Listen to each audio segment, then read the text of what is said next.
Tim and Tony podcast brings you the Mile Manor movie review with your host, Tim. And Tony. On this week's episode, we will be talking about The Shining. Are you not entertained? But tonight, we dine in hell! Great Scott.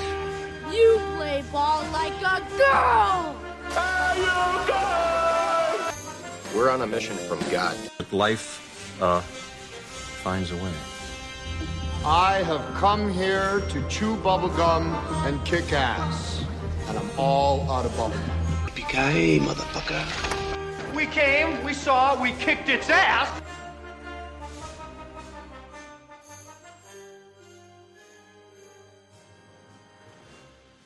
All right, so this week we are on our horror genre, and we are doing The Shining. Yes. Both the movie, seen parts. Seen parts of it. And And know know the general idea, but had not seen the whole thing. Yeah, not actually watched the movie in its entirety. Yeah, so that was a good watch through. We kind of was, understand yeah. a lot more references. And then you rewatched the Psych episode. It is almost spot on. Like, they use the same names, or instead of their actual names, it's like the one name that they're called for that same character. It's like perfect. Yeah. And Will Reeves was in it. Yes, he was. From Watchmen. What a justice. I'm sure we could talk about Watchmen later. A little bit after. But that's why we chose it, because neither of us had seen it, and Dr. Sleep had been out, had just come out when we were talking about it. Yeah, choosing all the genres. So I can't wait to go see that now. Yeah. But now we'll do our recasting up front, so that way we'll give you guys an episode to try and guess what our theme is. So up first is Jack. We decided to go with Keanu Reeves because he's an ageless wonder. It's a perfect choice. And if you've seen the movie, you would know why. Yes. And then for Wendy, we went with Jessica Chastain. She was just in It too, so that works very well, her being in another Stephen King movie. But yeah, so she could scream very well. Yes, she's got that down pat. Mm-hmm. And then for Danny, we went with Jacob Tremblay, who is also in Dr. Sleep, another Stephen King. And it just makes sense. He was a younger actor. Yeah. Pretty popular now. Yeah. For Mr. Ullman, the hotel manager, I guess, we went with Dan Aykroyd. He's not in the movie much, but it'd be funny to see Dan Aykroyd tell Keanu Reeves about a bunch of murder. In case no one's told you, let me tell you about all the stuff that's going on. And he's a Ghostbuster. Yeah. And then for the sisters, we went with a young Kristen Stewart. So like when she was in Panic Room. Yeah. Or even younger than. You probably have to be younger than that, but because they were pretty young. Like 12 or what was it, like 12 and 14 or something? But we'd make them twins. Yeah. So she played both of them. Kind of like The Social Network. Yeah, there you go. For Halloran, we went with Mike Coulter, Luke Cage. Yeah. Yeah, I think that's about it. That's the reason why. I had been rewatching the Marvel stuff. Yeah. So he fits our theme. Yeah, he fits the theme nicely. Fits the theme. If anyone can guess the theme now, good for you. For Lloyd, we went with the bartender. Yes. Right? We went with Eric Bana, the original Hulk. Yes. The real Hulk. Or I guess the second Hulk. Yeah, the generally accepted second Hulk. Sorry, Lou. And then for Grady, the guy who kills his family, we went with Matthew McConaughey. All right. He could play that creepy. He could do so much. So I think he'd be perfect for that. Yeah, that like creepy oddball character. That works. Okay, let's jump right into our first segment, a Tim and Tony review of The Shining. Hold on to your butts. This week, we will be talking about a family that heads to an isolated hotel for the winter where a sinister presence influences the father into violence, while his psychic son sees horrific forebodings from both past and future. Yeah.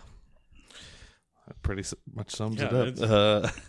Without giving it all away, Yeah. it tells you everything. So my top 5, my honorable mention is Halloran's Room in Miami. And just to reference his recently. Yeah, we were watching Rick and Morty, and the teacher has the same paintings from that movie, or from this movie. Oh no, in Rick and Morty it's the same. Yeah.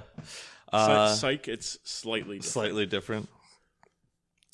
So that's my honorable mention because I thought it was funny while watching it. Number 5 is Jack at the bar. All those scenes, like just showing like him talking to the bartender, and then when he goes into the bathroom and talks to Grady, that's a really good scene. It's all like mirror scenes. Yeah, or he's talking into a mirror.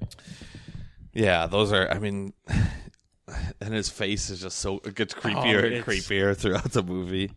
Unbelievable what he did. Number 4 would be Danny and Halloran with The Shining.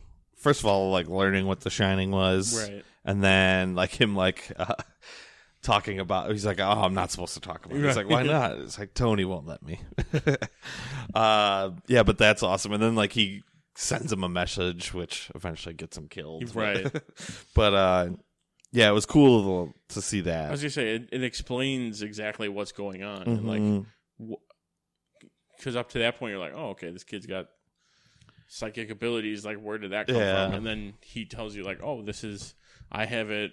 My grandma had it. Like, tons of people have it. So. Or, no, at first he's like, I thought we were the only ones. Oh, right. And then he slowly figured out that other people did have it.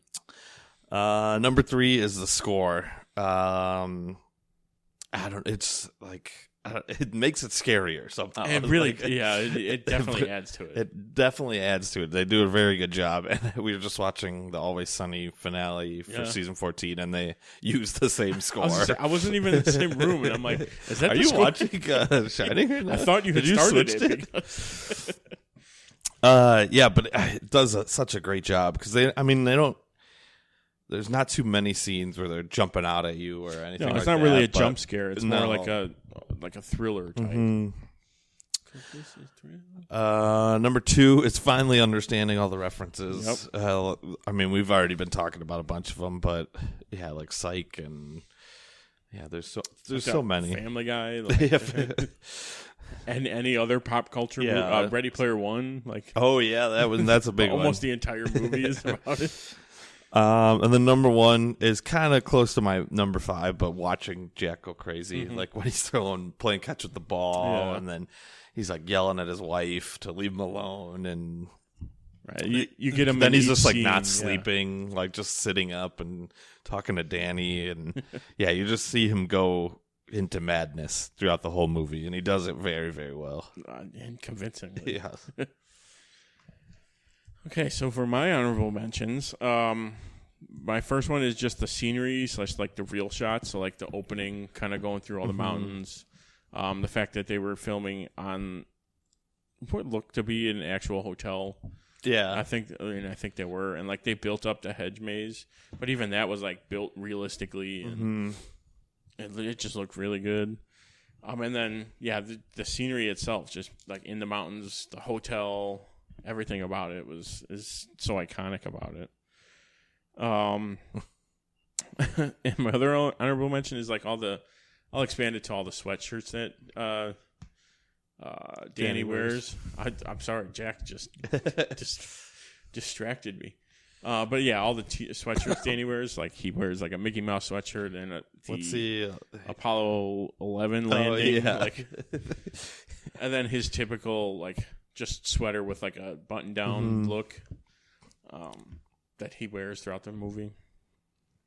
Probably could have been an honorable mention, but I'm going to leave it as my number 5.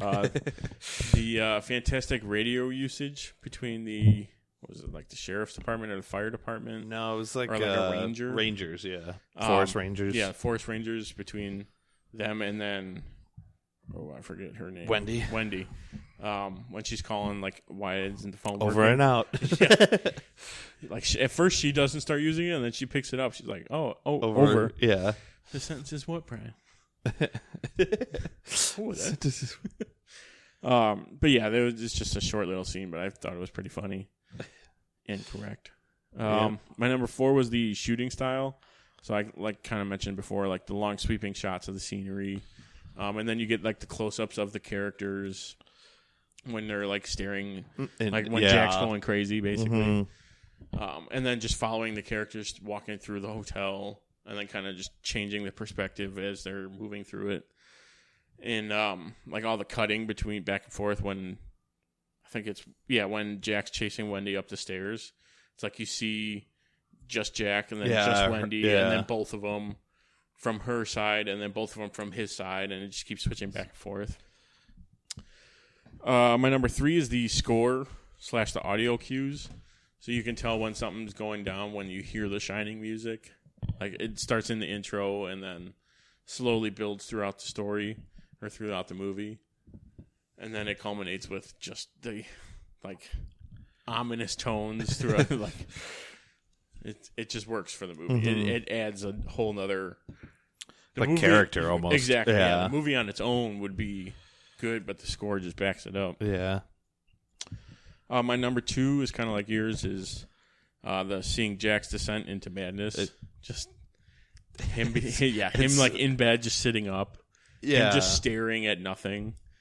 And it's like at first it's kind of like it's like just him being bored throwing the ball, right? And then he just like starts to go crazy, and then you start learning that he's just typing the same thing, over and over. Yeah, that final, and I think I was reading about it, but like Steven Spielberg was like, that's like one of the best scenes. He's like, I give him credit for that. I don't know did you pick that as? I don't think so. Okay, good. All right, so I'm going to talk about it, but it's when Wendy's looking at the papers, and instead of, you could easily just have Jack like right behind her and like scare everybody, but like they kind of show him like a couple feet behind her, and they show his point of view like from behind him. Yeah, exactly. And it's like, I don't know, it's just the way they did that, because you could have easily gotten a cheap scare out of that. Oh yeah, like, you could have like panned or like turned it, but facing her, and then and then he's like right behind her or something. Yeah. But yeah, the way they did it there, it's just so creepy, and they did it very well. And then like him talking to himself, but really talking to Grady, like when he's in the bathroom, when she like knocks him out, and then he's on the other side of the wall, the pantry. Yeah. He's just kind of like, you weren't successful. Yeah. It's like, don't worry, just let me out, and we'll be fine. That and what else? When he's I won't say it because I think it's one of my quotes, but when he's like talking, she's like, I think Danny he needs help. He needs to go to the doctor. He's like, oh, really? Is that what you think? And he starts like just going off on her. But moving on, my number 1 is that I also too finally understand all the references and all the scenes that other movies and TV shows and stuff reference. I know. I think I'm gonna rewatch that Psych episode. You should. And it's good. Ready Player One. I am due for another Ready Player One watching. Yes. Yeah, there's a few, and like Simpsons has done it.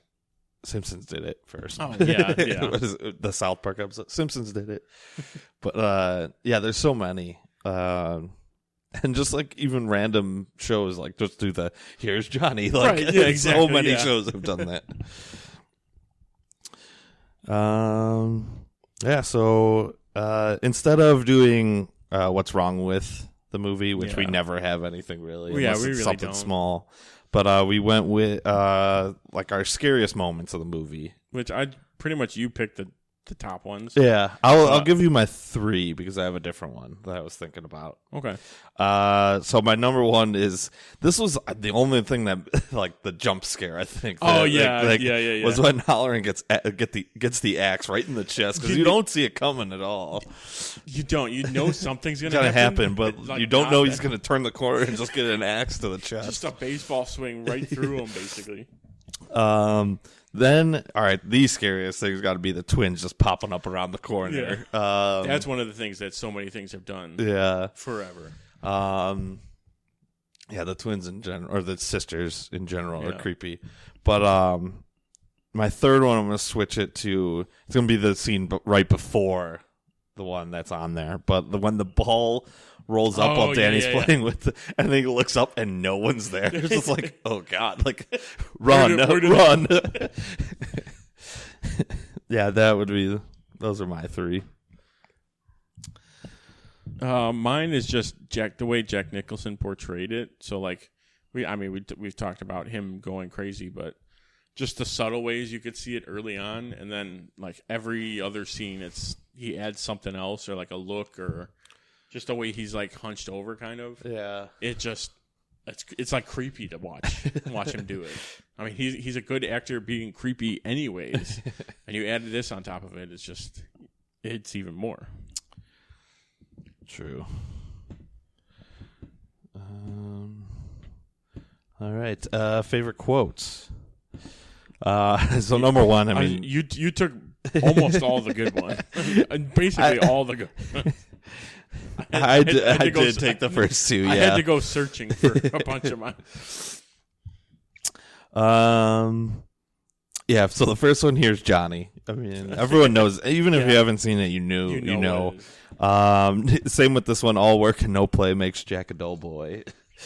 Which Titans did that with Scar. Yeah, in season 2. I was saying I'd heard that before, but I'm like, I don't know what that's from or what it's referencing. The sisters. When they're talking to Danny. Hello, Danny. Come and play with us. Come and play with us. Danny, forever and ever and ever. It's just so creepy. And then, like, right after Jack says it to him, he's like, let's stay here forever and ever. Yeah. Just repeats it. And then my last one is Hollerin', when he says some places are like people, some shine and some don't. That was a good one. Yeah. Especially, like, the connection between him and Danny. Yeah, kind of warning him, like, this place isn't... This place is weird. Don't stay here.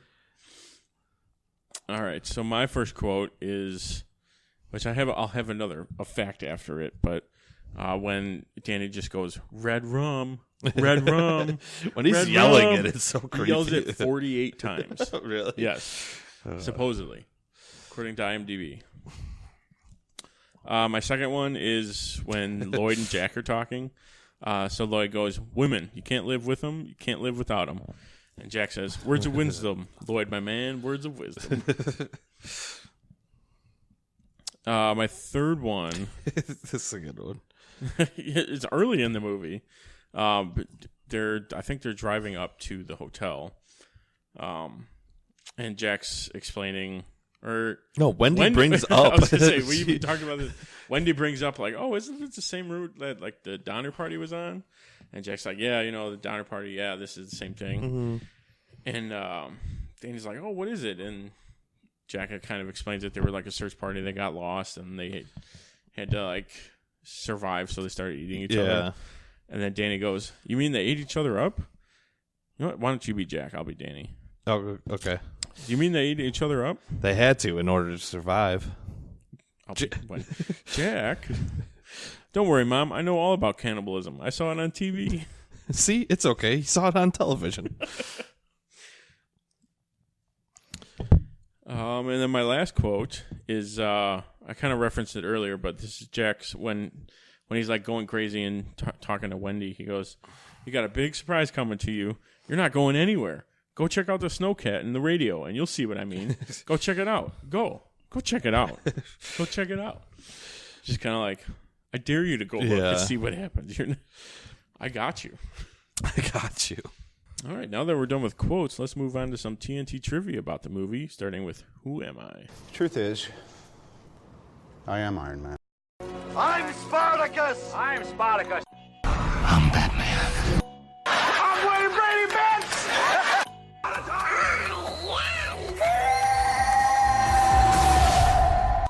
I am the Father. I am vengeance. I am the Knight. I am Batman. I am the Clit Commander. I am Groot. Yes, I'm Batman. I'm rich, bitch.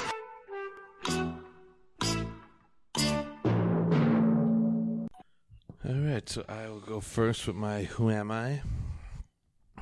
You should get this one pretty quickly. I really hope so. All right. I have to. First movie is Assault on Precinct 13. Rocky, Rocky 4, and Rocky Balboa. Oh, God. Am I really not going to get this? We brought it up. Did we, though? When we saw the guy. Did we, though? He's in it for... Oh, that's right. You did 10 seconds. You did say that. I'm like, who the hell was it?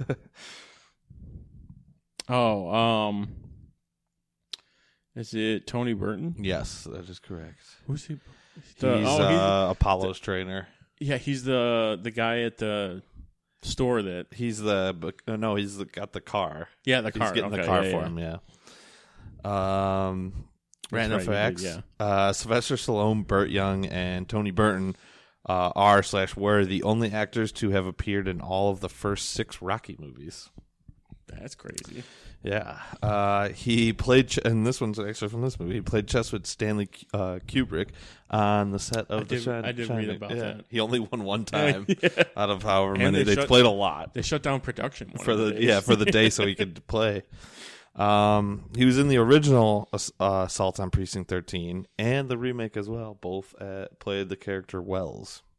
Oh, really? I think the new one he was just a cameo though. I was gonna say I think I've seen the new one. I haven't seen the old one. But those are my who am or that's my who am I? Who am I? Okay, my who am I? I am known for The Shining. One Flew Over the Cuckoo's Nest. Batman. Twilight Zone, the movie, and The Aristocats. Oh, it's Scatman.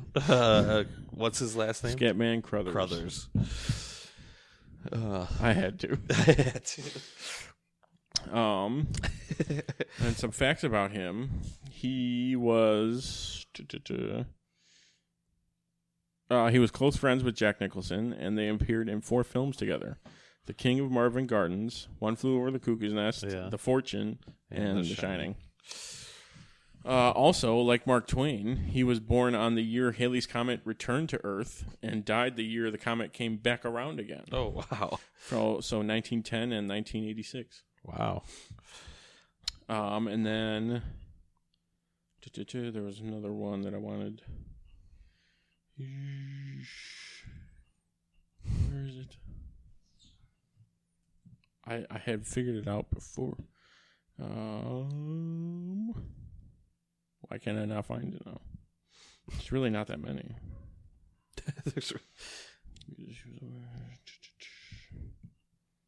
The last one. The Shining was released in theaters in the U.S. on his 70th birthday, May 23rd, 1980. Jeez. Yeah, but those are my little-known facts about him. All right. Also, he was in Aristocats, and it was amazing. It was amazing. That's all I have to say.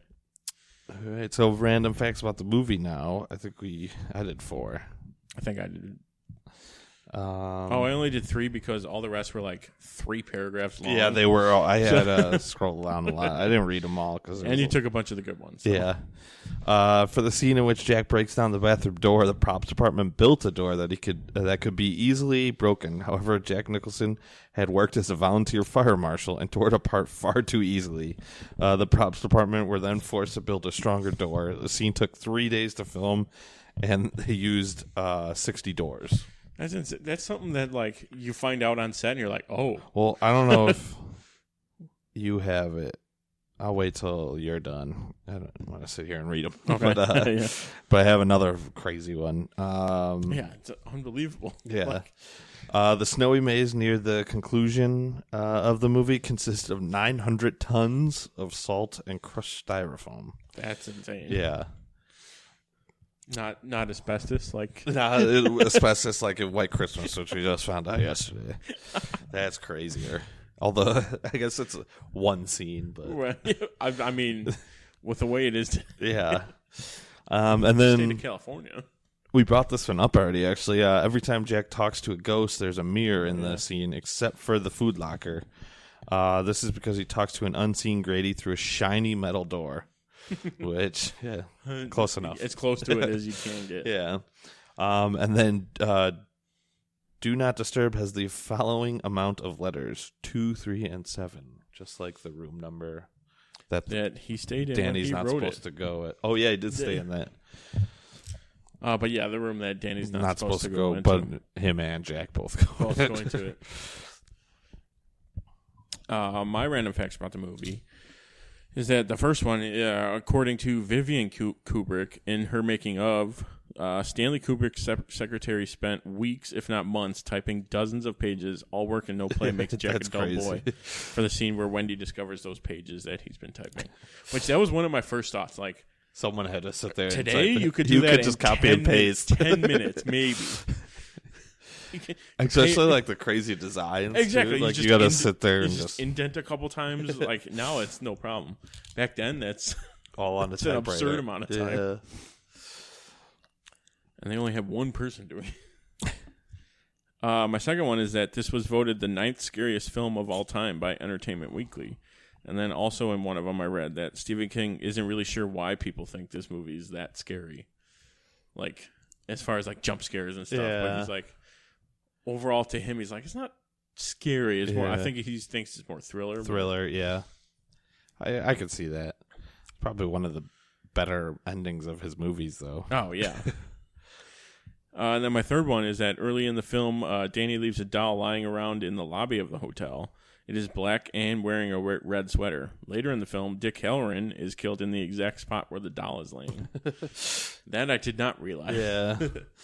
Yeah, and I guess that scene, so Stanley Kubrick is like notorious for doing that's all I've read, and tons most of these were like, most of them were that.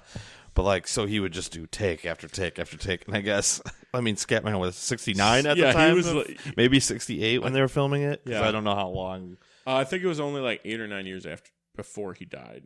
Okay, so yeah, he was like 68, 69. Yeah, he was. Yeah, so and I guess like after like I don't know how many takes of him getting the axe, like Jack Nicholson was like, "We have to get it on this one. Like you cannot do this to this guy anymore."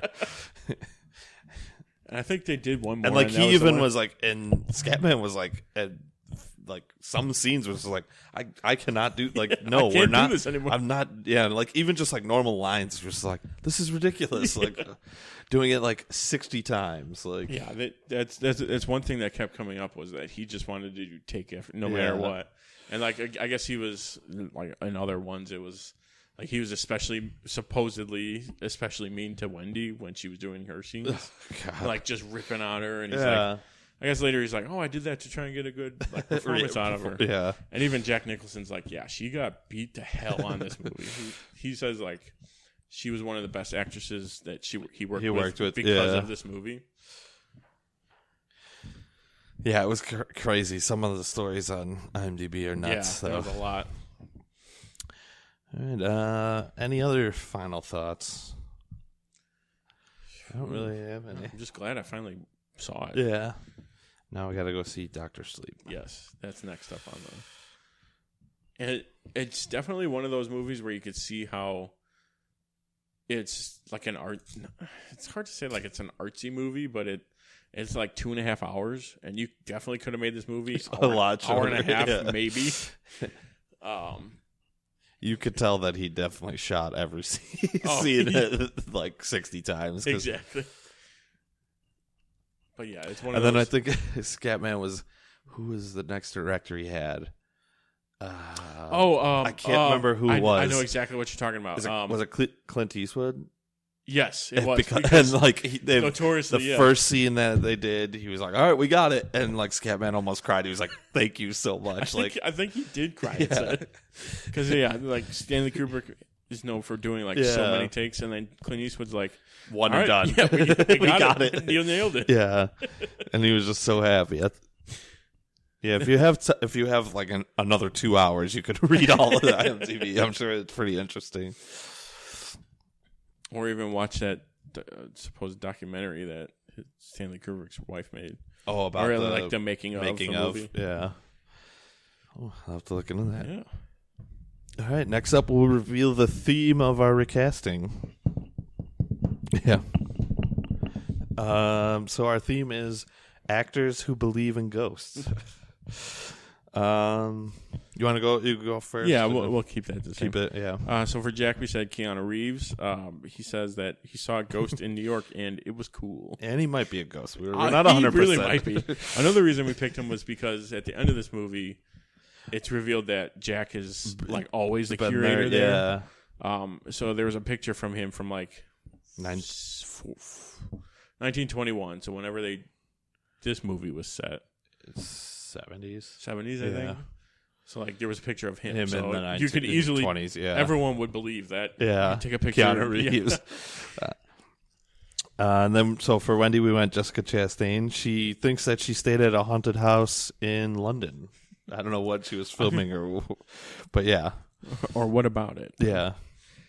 For Danny with Jacob Chamberlain, he is in Dr. Sleep. Yeah, and I'm sure he's a kid. He's so a he kid, probably so he probably still believes it. Because, yeah. He's still got that wonder. Mr. Ullman was Dan Aykroyd, and he says that he's had several experiences with ghosts. And from watching the Ghostbuster I was just about to bring that up, documentary or the movies that made us, like his whole family like believes in ghosts. Really does, yeah.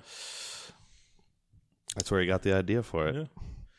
And then for the twins with Kristen Stewart, she has said that she talks to ghosts. Yeah. Yeah, sure. Halloran, we went with Mike Coulter, and he used to feel a force holding him down in his bed. It would like suffer. It was a very strange story that I read, but yeah, it was very crazy.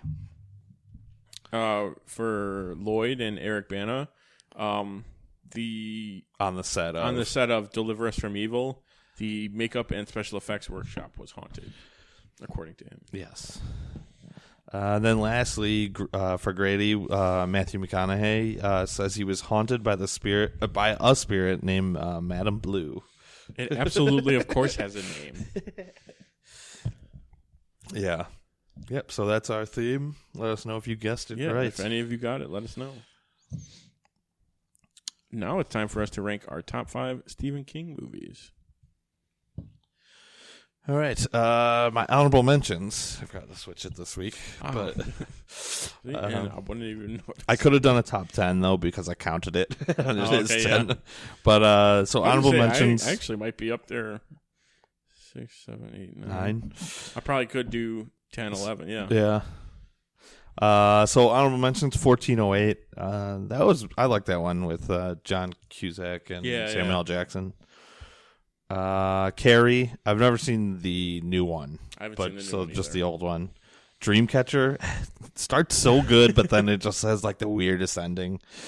The Dark Tower, I like that one with Idris Elba and Matthew McConaughey. Yeah, it was pretty good. And then Secret Window, that would be my 6th though. I think that one. Oh, okay, yeah. With Johnny Depp and John Turturro, that one's creepy. I think I've seen parts of that one. Let's see. My number 5 is the TV movie, and 1 and 2. Maybe 2 more than all of those though. 2 would be on the top. Yeah. I like 2 a lot. Number 4, Shining. After just watching it, I think it deserves to be up there. Yep. Then I have 3 non-scary movies by Stephen King as my top 3. The 3 most vanilla. Yeah. Green Mile with Tom Hanks and Michael Clark Duncan. And a host of other people. Yeah, a ton of other people. I like that one. That one's so long, though. Number 2, Stand By Me. I've seen that one like a million times. And number 1, Shawshank. Good list. Yep. I will also start with my honorable mentions, and I will say they're honorable mentions because I don't think I've seen them all the way through. That's generally my honorable mentions. Is like I know what they are, and I know of them. I just haven't seen them all. So the one that's probably the worst is Stand By Me. I really don't think I've seen all of that movie. We watched it in high school. I know we did it for what? Was it Kairos? Or maybe it was I think maybe we it was did say that, a religion class yeah. with Conyers. I know we watched a ton of movies in his. It could have been either one of those. Yeah. Pet Sematary, either the old one or the new one. I've never seen that. I've seen parts of the old one and like know the premise.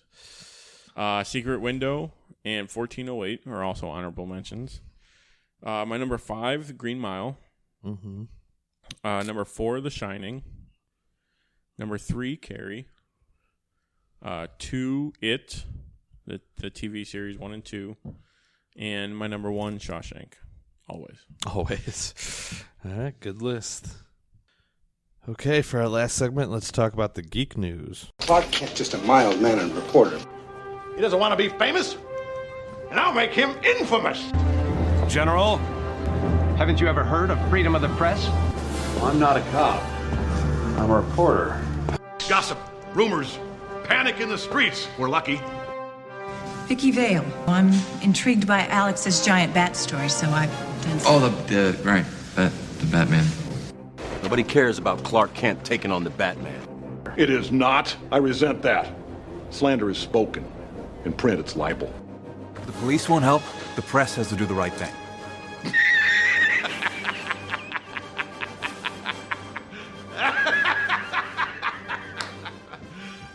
You serious?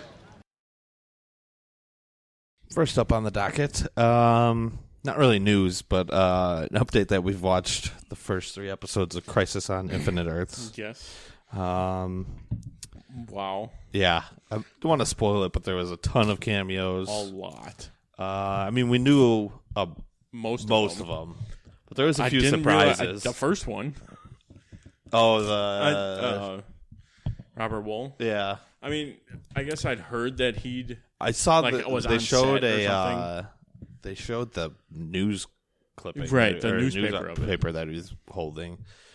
Yeah, but that was awesome. Yeah, it's good so far. It was a good now start. We got 2 more. I was gonna say we've got 2 more to end it in 2020. Yes, in the new year. Excuse me. We also got a Wonder Woman trailer, a full trailer, which because we talked about the teaser last. Yeah, we talked about the teaser the last week. Yeah, and this one I really enjoyed. The trailer. Just the style of the movie is going to be the 84 looks so cool. They got like the Stranger Things mall pretty much from season 3.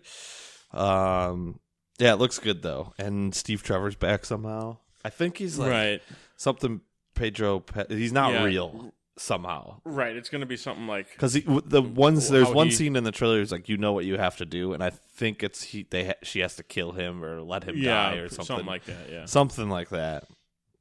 Like he's not staying around. Right. No, it's probably going to be like, oh, he's back and he's gone. He's gone again. But also the song in the trailer, I was like, why do I recognize this song so much? And I think it was, what did I say? Ready Player One? It was in. Yeah, it was in Ready Player One. I think it was in in the club scene. Yeah. And now I've added it to my rotation on my Spotify. Nice. Then we got, I think this was my favorite trailer. Oh, yeah. Ghostbusters Afterlife.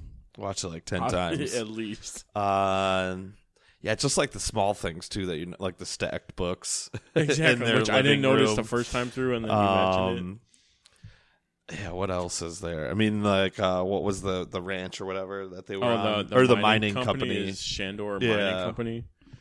So they're bringing back Gozer for sure. Yeah, I mean, you even got a slight maybe shot of one of the dogs. Oh yeah, on Paul Rudd's car. Car. I love Paul Rudd. He's like, "Oh, cool replica. Replica of what?" Yeah. He's like so much a fan. And he's like appalled. Like, how do you not know about this? New York in the 80s was pretty much like, what was it? The Walking Dead. Yeah. Just I mean, it looks good. Yeah, and I know everyone's saying it's like looks like a Stranger Things knockoff, but like get fucked. Yeah, Stranger Things knocked off Ghostbusters. Yeah. I mean, I guess they're doing the kids. That's the only similarity, if anything. If anything, yeah. Or we'll see. I've seen a lot of people say like, "Oh, it's like Force Awakens, where it's like just the same. It's just one over again." It's like, yeah. Well, okay, yeah, but everyone. No, liked it looks. Yeah, everyone liked it, and 2, everyone complained when you gave everyone something new. All right, for both Ghostbusters and Star Wars. So make up your damn mind. Yeah, I can't wait for this one though, and just Bill Murray's voiceover is great. Yes. I'm sure the next trailer will see them. Oh, if yeah. not for just like a glimpse. Exactly. Or at least more of either a character or someone. We also got a 6 Underground Trailer 3, and then subsequently it released. got launched. And I guess it's the Michael Bayest of Bay movies. Yeah. Also, I've heard it's just tanking. Really? Review-wise. Oh, yeah, no. The Rotten Tomato score is 30, and then the audience is... 60-something. Yeah. But, I mean, it's one of those movies where if it's a Michael Bay movie, I'm not going for, content. I'm looking to see shit blow up. And that's exactly what I'm going for. Exactly. Then we got a Birds of Prey trailer. That was during Crisis, actually. Mm-hmm. Yeah, not much more. No. Yeah, it's hard to really pin down. It's hard to piece together what a story's going to be like. Just because all the characters it's just all over the place. Yeah. Yeah, but it looks good. I can't wait for that one. Yeah, that should be fun. Mm-hmm. And then also with Crisis, we got a Stargirl trailer. Yeah, like a full, because I think a teaser came out last week. Yeah, and then this was like a full on trailer with, was it Luke Wilson and Joel McHale? Is the original Starman. Starman and I forget even the other guy's name. Yeah, Stripes. Yeah, it looks good though. Yeah, and it's going to be on CW, but I think it might also be on DC Universe. I don't think they've made that clear yet. No, but it's definitely on CW. You're right. I'm sure. Well, I wonder if they don't since it's a new show, it doesn't have a deal with Netflix, so it could just go right on to DC Universe. Yeah, that might be. That's probably more what it is. Or the DC Universe is producing it, so they can just air it. Yeah. Either way, I'm sure they have that. Yeah, because I mean, it originally started there, so right. I'm sure they'll be on there. Then we got a full trailer for Miracle Workers Dark Ages. Kind of got to see more Daniel Radcliffe's Prince and everyone. It's all the same actors, which is awesome. I can't wait to see what they do. That looks funny. Mm-hmm. I think the one chick's like, do you ever feel like we're in just in a real bad period of time? They're like cheering for executions and stuff. Yeah, it looks good though. Yeah. Also, The Witcher got a final trailer / featurettes on. Now let me try these because I've seen 10 minutes of gameplay. We got featurettes on Geralt. Yennefer. Yeah. That's an easy one. One. And Cirilla, which I guess Ciri. Ciri, yeah. And then and Henry Cavill reading a part of a Witcher book. This. Did you watch the trailer? I did not. Trailer. I watched the previous one, not this final one. Yeah, I watched, and then the featurettes are all good. The one on Geralt's pretty cool because it just shows a bunch of sword fighting. Him. Oh, okay. Doing shit like that. That's cool that they're actually doing that. Yeah. I can't wait. This comes out this week. This week, the 20th. 4 days. So Friday. Friday, yeah. So Friday, yeah, because the 22nd Sunday, I believe. Mm-hmm. The 19th. Yeah. We'll see. That looks good. Looks cool. And I think they already signed on for a season 2. A second season. Yeah, I do remember seeing that. Yeah, so we'll see. I have been reading a lot about it too. And Cavill was pushing for the role. Originally he totally went there. Yeah, and someone was like, I think it was the creator of the show was just said no at first, and then started writing scripts. It was now I can only hear Cavill's voice doing this. So then they gave him a which watching the little bit of gameplay, how he's always deadpan. Yeah, and I think he could do it perfect. Totally do that. Yeah. Yeah, so we'll see on that. We got a picture from Zack Snyder. Is that what this is about? On Vero. Yeah. Where he's just been posting everything. Posting all this shit it's real, man. We got a picture of Henry Cavill in Superman black suit. So cool. It does. It looked, oh man, they robbed us. Hopefully we'll get it. It only took how many years for them to get the Donner cut of Superman 2, so there's still a chance. Snyder cut. So you're telling me there's a chance.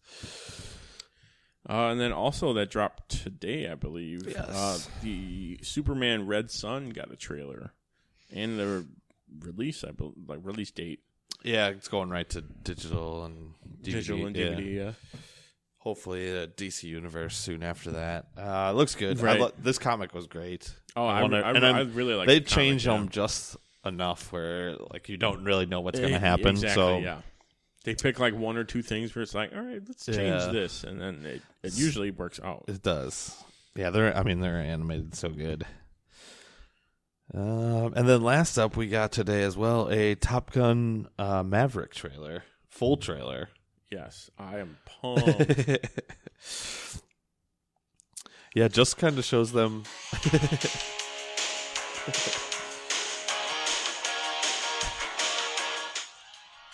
Danger's out. Danger's out. Yeah, full trailer. Yeah, it doesn't. I mean, it gives us like the plot though. Like he's back and he's training. Right, he's training kids. Said, I do like. He's like, I'm surprised you asked me to come back. He's like, it was a command. He's like, that's what they're called, orders. Orders, yeah. So it's gonna have the humor. Yeah.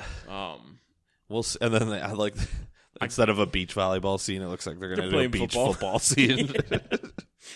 And it definitely looks like someone's gonna die in a training accident. Yeah. So it looks.